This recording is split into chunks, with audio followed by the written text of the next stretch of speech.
Hi, my name is Mark Engleman, Engleman Associates, and this is our video on the topic of controlling ERP costs, and this is our expanded video on this topic.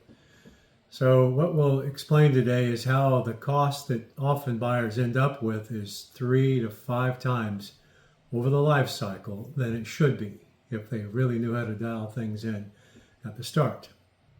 So we'll start with some foundation topics, and 7 in total.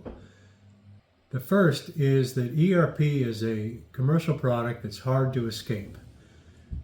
And once it's installed, as anyone who's been through an ERP project knows, it's a daunting concept to even think about changing it. All the risk of trying to select one that's reasonable, all the cost involved, the risk of implementation. So ERP, once in, the buyer can't easily change the commercial product. And that is an underlying factor that's exploited by the sellers over time. Number 2 is that ERP is intellectual property, substantially. There is some cost with hosting it if it's remotely accessed, but if a buyer buys owned licenses or perpetual licenses and buys the hardware and just subscribes to maybe some maintenance, the product is substantially intellectual property. And therein lies a lot of flexibility in how one can access such a thing. The third is the risk profile of the parties. The ERP buyer engages in a very risky proposition, very costly, risky that the ERP will ultimately be installed and go live someday and be actually in reasonable condition versus some crippled go live.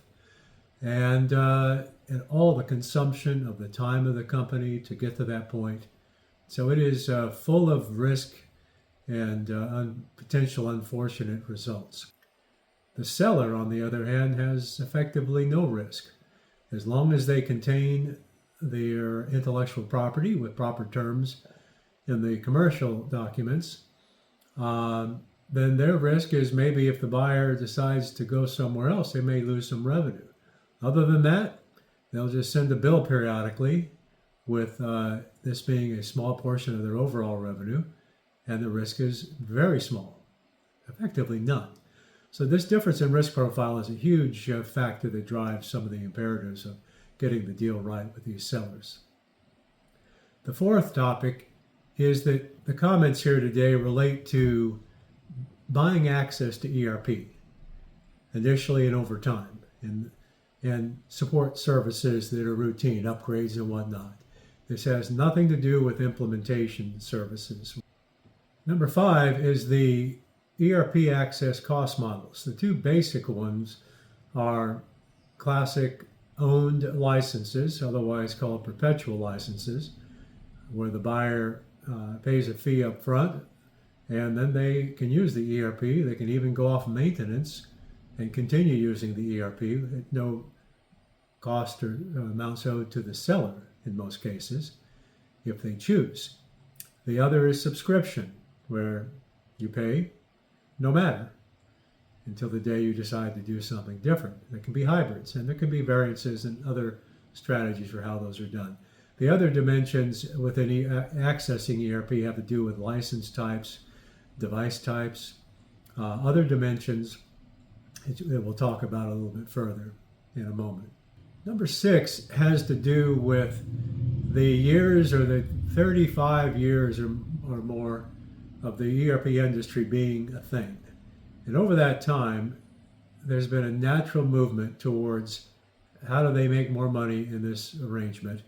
And that was the main driver, moving to a subscription model, as the number that is subject to yearly increases is a bigger number with a subscription versus a perpetual license.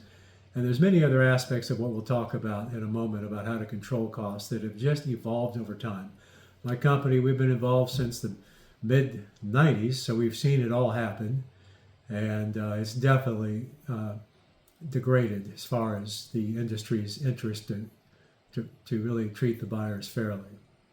Finally, number 7 is, to be clear, the cost to implement is not being addressed here. It's a totally different topic, and we'll have other videos and white papers on that topic. Now we'll move to the topic of interacting with ERP sellers and becoming organized and effective to control cost in the acquisition of such systems. The first major topic on cost control is the initial purchase and the terms for escalation of costs over time. If this is done well, then it makes a huge difference overall in what the buyer pays over time. So for the next few minutes, this video will change to another video I recorded that shows an example of what it looks like to purchase ERP with an effective initial price and effective escalation terms, and what that looks like over the course of 10 years. Final two, but let me just take a moment to talk about the incredible potential to save money if things are done right. What you see here on the screen to my left is a diagram of a company seeking a sample here, 65 users, 25 access points in the shop floor, a few sales users, and some device users. And in this company, they are going, every time we have discrete access, there's going to be more. There's always some more software that has to be purchased, so we add in some cost for that. And then we even have a 10% more per year. Some just typical profile. Well, with what we know can be negotiated for these types of access points, the cost on year one comes in at around $200,000. And then as the years go by, and this is for a subscription example, and is not perpetual license, which is also a possibility. But as time goes by and the 10% is added each year with what we call the target cost, the ones that we know are achievable, it adds up to a little over $2.5 million over 10 years. This is the effective or good deal. Now, let's throw in two variables, and there's more. It shows how quickly this can get out of control. When buyers initially buy, we know what the good target prices are, but most buyers, well, they don't have any real reason to know that. And they'll be more looking at the retail price minus some modest discount. And that puts them usually at double our what we know how to achieve. But let's just say it's at 75% over what we know how to achieve. So that starts the whole thing out more initially, and then over time, that just continues to, it continues to pile up that difference.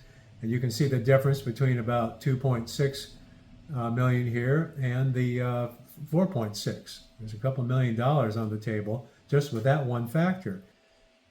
And the second major influencer to price is the escalation of costs over time in the subscription example.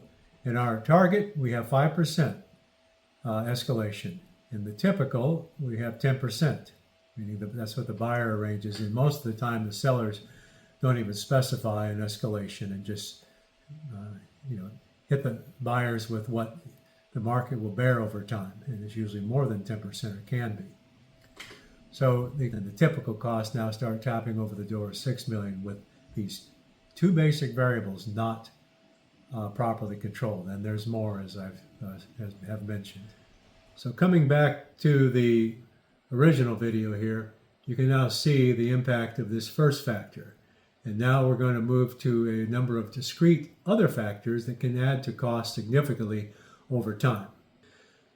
Okay, the first of these discrete items, and there'll be a total of 8 that we'll go over, is the concept of paying for ERP twice during implementation. And what that means is during the way the ERP sellers want to conduct business is if you say, "I'll take your ERP, Mr. Seller," then they'll say, "Awesome, here you go. Pay us for the license fees or pay us for the first year of the subscription," or some similar, some term that relates to money coming down now. Meanwhile, the existing ERP, especially in a subscription model, says pay us too. So for whatever the implementation time frame is, one is paying for ERP twice. And that brings up a number of discussions on how do we not do that. The second topic is transfer rights. And this is another form of paying for ERP twice. If I have a company that's $100 million manufacturer of commercial pumps and some larger outfit wants to buy my company, then most of the ERP commercial terms, default commercial terms, say you can't transfer the licenses. Is it a hard statement, or they'd say you have to ask the seller for permission, and maybe some other terms. But oftentimes he just says you can't. And then when you go ask them, this other entity's buying my company, well, then oftentimes they'll want to charge you something for that. If not, have the other entity buy it out, buy the ERP out entirely. So that needs to be squashed. Number 3 is a bit of a hybrid of number 1, is that since ERP is not providing any value whatsoever to the company until it goes live, and it's mostly intellectual property, then it's legitimate to bring up the topic of let's pay you when this thing goes live. And you'll watch the ERP sellers squirm and claim that's illegitimate, and there's other problems with that. But it's obviously totally legitimate to have that objective. And that usually sets the ground for some discussion of not having big checks having to be written on day one. Number 4 is the ability to retire licenses. In the event a company gets smaller, or they change the nature of their manufacturing and they just need less of what they originally purchased or have purchased over time, it's nice to have provisions to back those licenses out, whether subscription or perpetual licenses. Number 5 is the ability to convert existing licenses into some other access type. And it's similar to the last topic, number 4, on eliminating license no longer needed, but it's just a hybrid of it, and nice to have options for that. Number 6 is in the event one is using perpetual licenses from an ERP vendor and they are either encouraging migration to a new multi-tenant cloud option, or at some point forcing the movement to a multi-tenant cloud, meaning they're sunsetting their prior single instance perpetual license approach, that if you have any suspicion that may be happening with this company in the next 10 years, that be worked out, how that's going to occur, and to have it occur in a way that doesn't end up causing problems for the buyer. And one example is all the awesome terms and conditions a buyer can arrange that we talk about to some degree in this video and others. They could be attempted to be washed away entirely and just have the buyer sign a new subscription cloud license, and with the buyer in theory captured, the seller could try that. Number 7 relates to arranging access to a retired ERP so the company can have access to the data more easily for some period of time, as I say. Now picture the time a company transitions from one ERP to another. There's years of time that the company will want to reach back to those prior years to check on something, to look at some search for a transaction. And if that ERP is cut off, the prior ERP, and the company has to just dump prior transactions into some database or somehow try to convert it in some way to the new ERP, it's going to be almost in all cases materially harder to do forensic work. So arranging to have some skinny instance of the prior ERP available for 5, 6, 7 years. There's no cost to the seller really to provide that. Even if it's hosted, it's just one single instance with 1 or 2 users, and it's not costly to store data. And there could be some small fee for it, but never accept some arrangement where they want you to pay, the seller wants you to pay for full access, continued full access fees just because you want to have access to archive data. Number 8 is to watch out for unusual or weird fees that the seller proposes to charge for things like hitting certain transaction levels or having the system be used in a different territory. And over the years, we've bumped into the craziest stuff that triggers more fees. So just to read the documents and the use terms very carefully. And if anything like that is found that looks to be opportunistic, then have them get rid of it. Finally, on as a background to these 8 topics I just went over, is that getting commercial terms right is a way, or is a critical element to supporting everything that I just went over to one degree or more. So just wanted to underscore that. Now we'll move to the methods to control cost, considering these foundation topics that we've discussed and these discrete areas of opportunity that I just went over for controlling costs further. The first is to understand what the buyer needs. Now, you should start with your own definition of what is needed, and you can put it in layman's terms. First of all is, how far-reaching should ERP? And you can see in our diagram here, it's called the ERP footprint or ERP boundary. And if that's professionally put together, knowing where ERP should go, where it shouldn't, and then to adjust it a little bit based on the situation with a buyer, a particular buyer, because they may have existing systems that are fine, should not be replaced, that might go into what ERP typically does or can do, and that means we pull ERP back. Or it could be the reverse of that. So that needs to be known. And definitely just don't follow the salespeople in an ERP company on just what they recommend. The second thing is user types. Now it's pretty easy to say I've got 48 users of ERP, but what happens is if an ERP is implemented well, all of a sudden there's more usage that the buyer had no idea of when they were first starting out. And then there's this includes not just physical, like people users, but device users, device access, shop floor access, and other things. And so have that be understood, or at least the potential for these other things be understood. So that's number one. So the second part of aligning what the buyer needs with what a seller offers is to take what was just created and to align the dimensions of the functional areas that we just showed in the ERP boundary, the user types, with the given offering from the 2 or 3 finalist ERP. And that'll be an interesting exercise, because the dimensions that the sellers come to the table with don't necessarily line up with the plain language dimensions that the buyer comes up with, but they'll be close enough to have a rational exchange, and there'll be a few dimensions from a given seller of how they offer their ERP that are different and even unclear as to how they'll play out for usage with an individual implementation. So those just need to be kept an eye on. And then the last thing on the alignment is to come up with target costs to access ERP for the various user types and device types for the footprint. And I know that's not something that a buyer who doesn't do this every day can do easily, but companies like ours can. And the idea is to have pricing that's aggressive but achievable and fair for the sellers.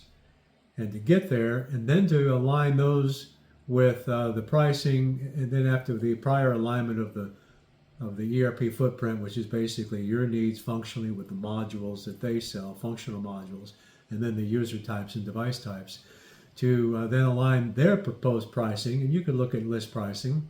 That's how you start, and there'll be a big difference in almost all cases. And then it's a matter of getting to the target cost with the sellers. And there's some tactics to get there, which will be the next stage of this discussion. So this next section is on tactics to use as you interact with the ERP sellers on achieving the target costs that we've just talked about in concept. Number 1 of 7 items I'll mention is that competition is critical. If the sellers for a minute think they've been picked, they're the favorite, their subconscious, if not their conscious mind, will go to now they can't really lower the price anymore and all kinds of other excuses. Human nature, and it's on full display here. But if it is competitive, especially if the particular seller thinks they're losing, then they can sharpen their pencil big time. Remember, they're substantially selling intellectual property. It costs effectively zero to publish the next copy. So every dollar that they can't rein in on that next copy is a dollar they've lost because it didn't cost anything to send out the next copy effectively. And the second thing is to follow this process that I'm describing carefully, including the development of the target cost, and to not forget that they're reasonable for you, the buyer. And to have nobody laugh and say, oh, that's not possible. We've never offered that level of a discount. They absolutely have. The third item is to not be in a rush. The second the seller smells somebody in a rush, they go to drag their feet mode on changing commercial terms and lowering costs in most cases. Number 4 is there's only very specific people on your team that interact with a seller on any topic, but especially cost and terms. They love to be chattering with broader team members and getting insight on how we're doing and various other questions that get back to the prior point. If they think they're winning, they'll start dragging their feet in most cases. The fifth item is most of the time this discussion of ERP costs, access costs, is in the context of an ERP selection.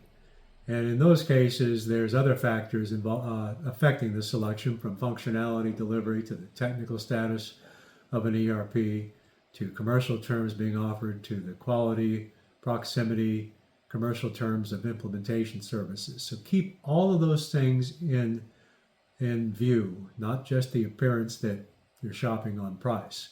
And that helps you with multiple other places to put pressure on the sellers to keep them in the right mental framework that they're having to really fight for this, and there's other viable candidates, which there always are, and that they don't treat you very fairly. They're likely going to lose.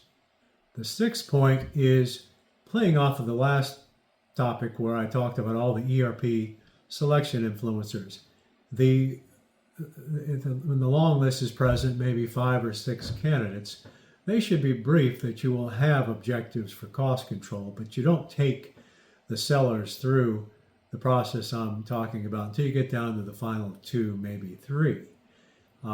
There can be some further briefing for the long list on some of this so they can see what's coming, and if one of the sellers is overtly resistant, claiming there's no way they can do that, and various other forms of cultural belligerence, then you might have that be a reason to leave them behind.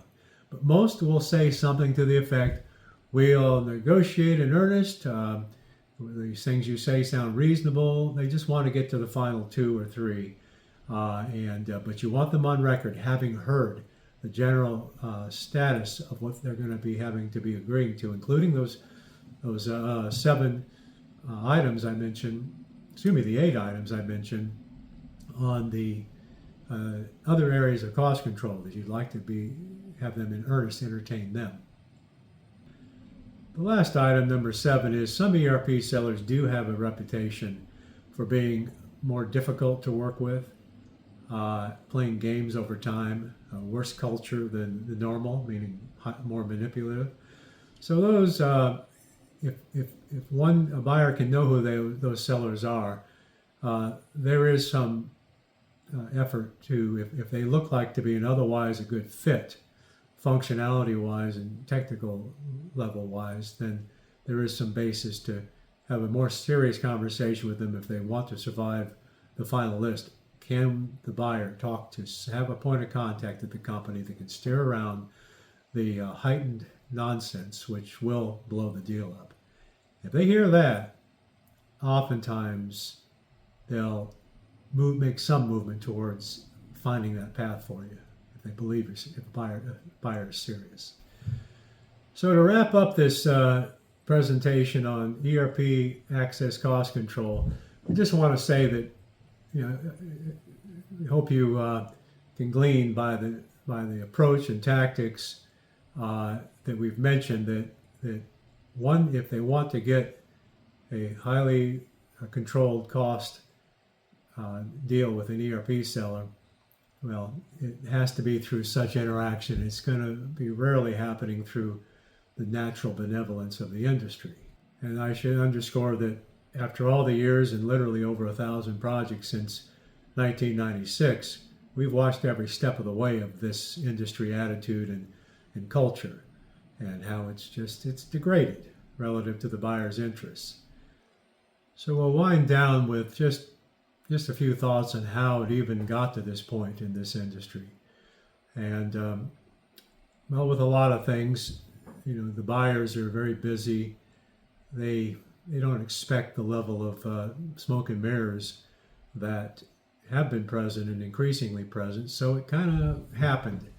And of course, the earlier point about this commercial relationship is very difficult for the buyers to escape. Such behavior doesn't occur where one can change an insurance policy. And so there is a natural force for the sellers to try to do a decent job, because they can get changed out pretty quickly.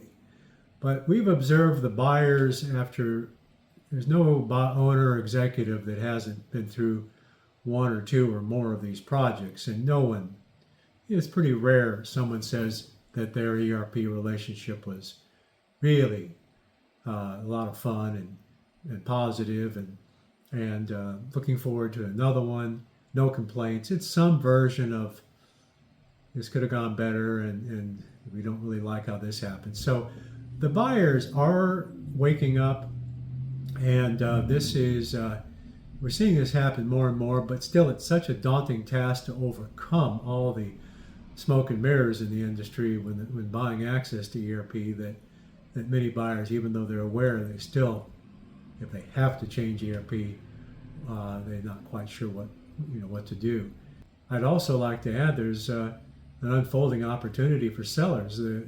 The one or two relevant ERP that come out proactively with a national, international campaign saying we're stopping this current paradigm.